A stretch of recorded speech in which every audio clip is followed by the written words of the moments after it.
You heard them mention recently and many other times that we should die before we die. Yes. And now living this lifestyle, we are surrounded by, especially the whole West, and the rest of the world, but especially West. Is it that possible? Especially, is it that possible without shaitan, without being connected to the shaitan? Very good question. It's impossible. Are there special ones out there? Yes, we're not going to touch those ones. There are always exceptions. But generally, and those exceptions, they are not inside the dunya. They're never tricked by the dunya. But is it possible now, without a shaykh now, to find your way to safety?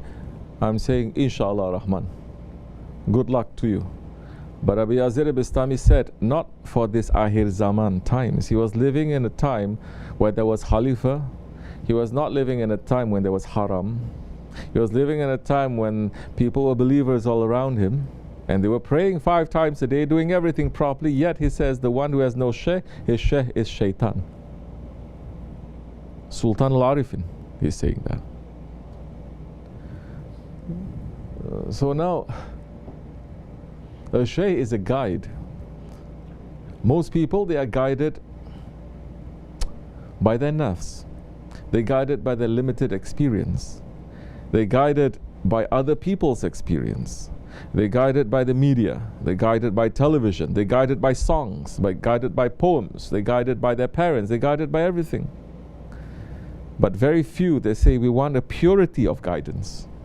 Everyone is teaching us something. Yes, we may take from everyone, but our guide that is going to bring from here to hereafter, it has to be that one who is an inheritor of the Prophet. That one who is a waris. You're not going to take advice on how to cook from a gardener. You're not going to ask advice, if you're a doctor, how to perform surgery from a butcher. You understand? You have to take guidance from proper sources. Now, when it's about living through this life, journeying through this life to the next life, you cannot take guidance from scholars. You cannot take guidance from your parents. Because now we're talking about a journey from this life to the next life. Prophets were sent to teach us how to do this. And he had inheritors. That is still, you take from these inheritors, they'll teach you how to negotiate this life so that you journey this life properly and you enter into the next life properly. Don't also think that now you're holding on to your shaykh, your life is going to be Jannat, your life is going to be so easy. Look at the lives of the Sahabis, the companions. Their lives turned to paradise once they took Shahadat. No, their lives turned to hell. Correct?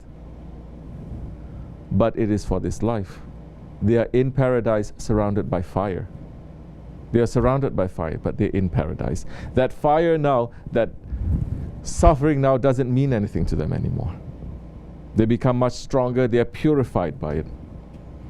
And Allah is saying, you think you're going to go to the station, to the paradises that they have gone through without going through their tests? Without going through their tests? He says, impossible. So, some they're entering, everything is okay. Some normal, some they turn upside down. You have to have proper understanding now to see why this is happening, the reason, and what is my role here in doing it. We're not asking for people's lives to turn upside down, never. I'm never opening my hands and say, test this one, curse this one. Nowadays they say, oh, I curse you and you curse here. Murids cursing each other. That is forbidden.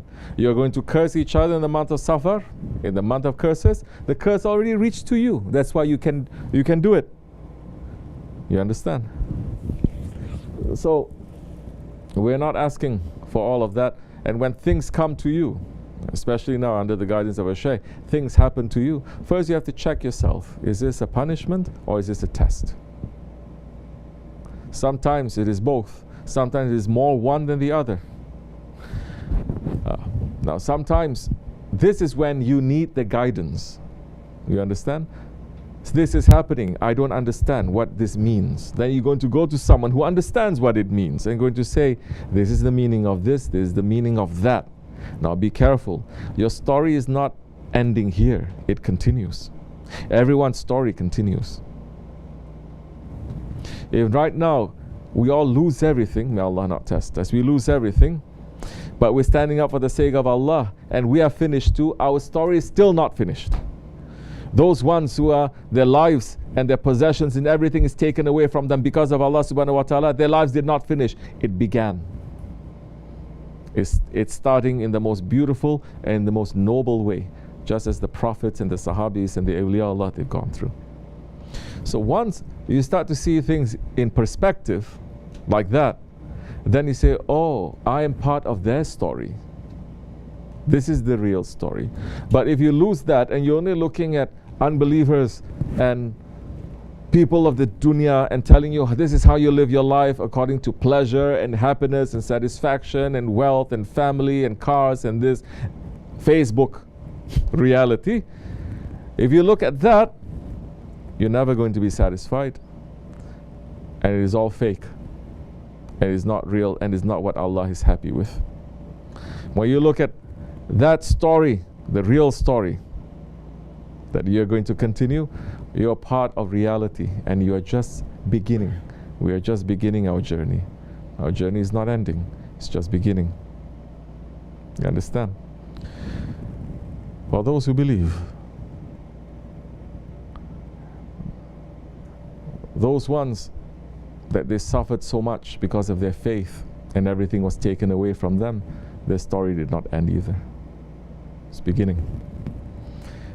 They are the ones who is returning back to Allah and says, Ya Rabbi, you gave me everything and you take away everything.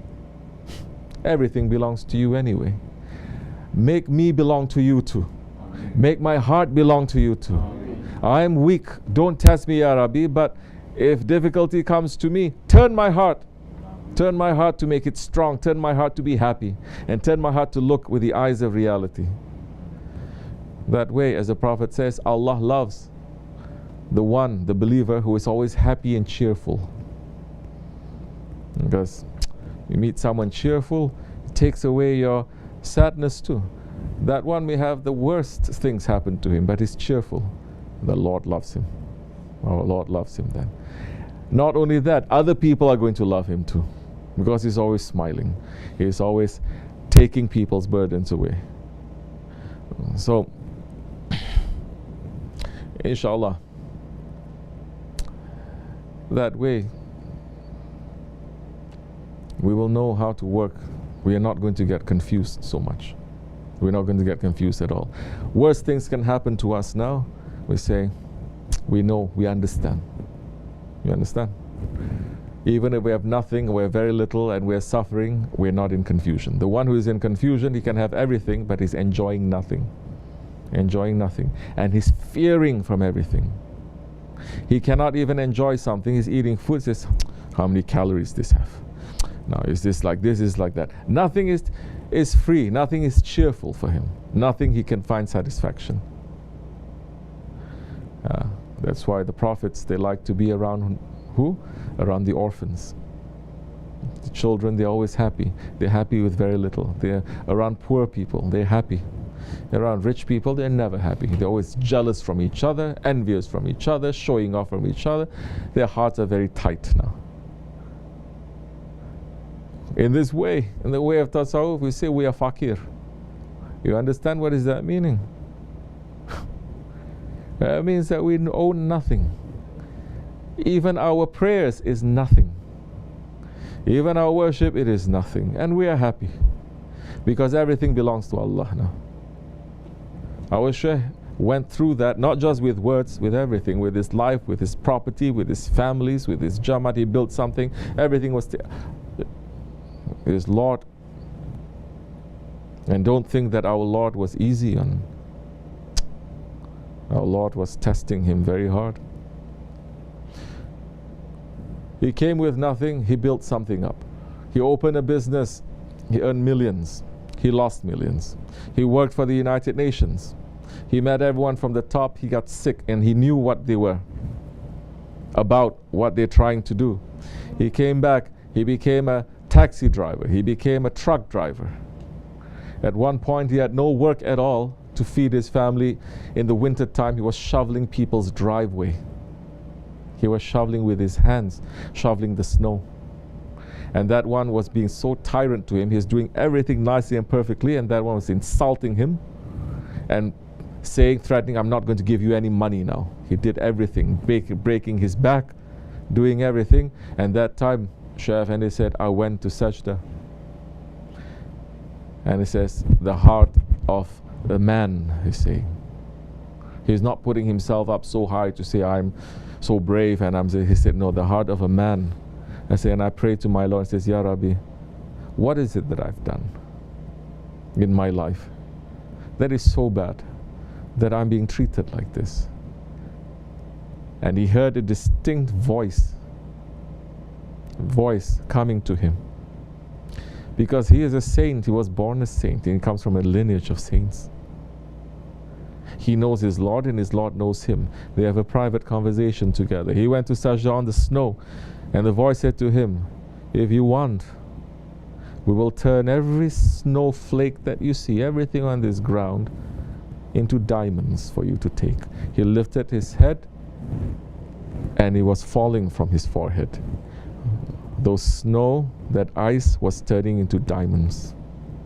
He picked it up and he looked. And Allah is saying, if you want, we'll turn everything into diamonds for you, if you want that. If money is what you are asking. Immediately our Shaykh went back into sujood on the ice. Astaghfirullah, Ya Rabbi, astaghfirullah, astaghfirullah, astaghfirullah. I want nothing. We are tested. What are we going through? You understand? Which means things that we are going through now, difficulties, we must look with those eyes now to say what they went through, what I'm going through now cannot really compare. It's nothing. I should not complain so much. I should not feel so much pain. I should have more remembrance. I should have more shukr. That sets us correctly also. Otherwise, with one small thing that happens to us, it's going to be a tragedy. One word somebody says to us will destroy our mental health. Somebody just, we are not that weak, we are strong, inshallah.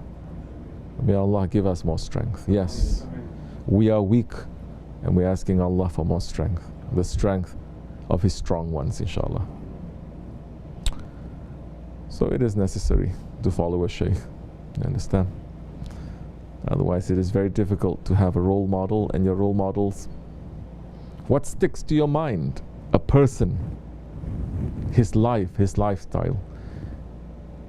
What sticks to it? The more real the person is, the more he has an impact on you. We read about the awliyaullah, but we see movies, we read books, we see things on the television, we see things on Facebook. These things have an impact on us every day.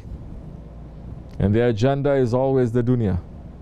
It has an impact on us every day. No matter how much Quran you're going to read, it is not the same. That's why a living guide, it is important for you. It's important for us.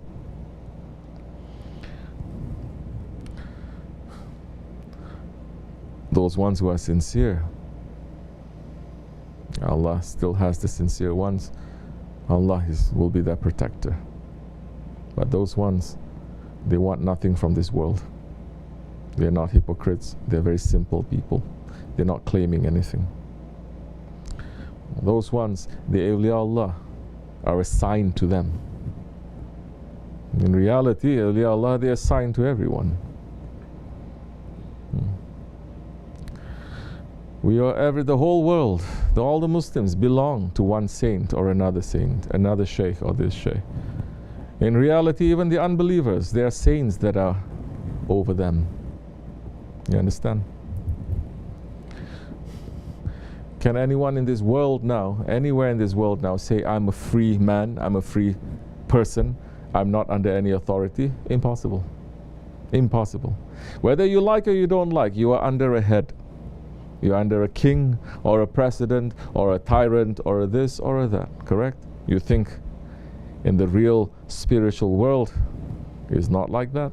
What this world is a mirror of what it is over there. So man can run around saying, I don't have a Lord, I don't have a God, I don't believe, I'm free. No, you're not. Allah is saying in that ayat, we let those ones who are unbelievers, we lengthen their enjoyment a little bit more. We lengthen their enjoyment a little bit more. And Allah is warning, saying, don't you see how many cities we have destroyed? Now, this is to wake us up, inshallah. And we are lucky if we have one. Hold on.